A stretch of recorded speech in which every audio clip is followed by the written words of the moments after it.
मैं एडवोकेट मधुकर बर्णवाल आज जो चीज़ें आपको बताने वाला हूँ, ठीक है, वो बहुत ही इम्पोर्टेंट रखता है एआईबी के लिए। How to prepare witness for evidence. Evidence कितनी प्रकार के होते हैं? एविडेंस के दो पार्ट ही होते हैं, ठीक है। पहला होता है चीफ और दूसरा होता है क्रॉस। अब आप लोग जान लीजिए कि चीफ के अंदर भी दो बातें होती है। वो ये होती है कि पहला होता है कि evidence by the way of affidavit, मतलब एफिडेविट के द्वारा आप अपने एविडेंस को, अपने जो भी गवाह है, ठीक है, आप उसे पेश करते हैं।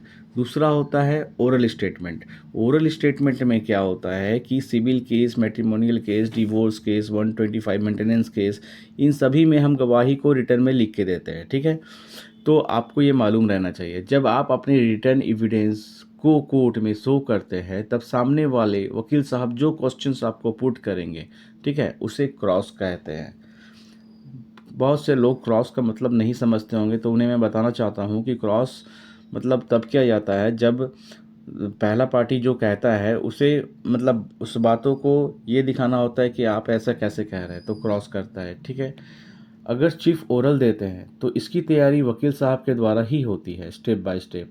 डेट वाइज बताना पड़ता है, उस डेट में मेरे साथ ऐसा हुआ, आप जो रिटर्न में इस डेट में मेरे साथ ऐसा हुआ, ऐसा आपको बताना पड़ता है, ठीक है।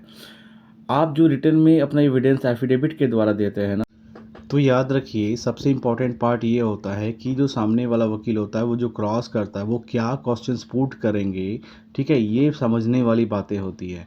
तो सबसे इम्पॉर्टेंट यही था।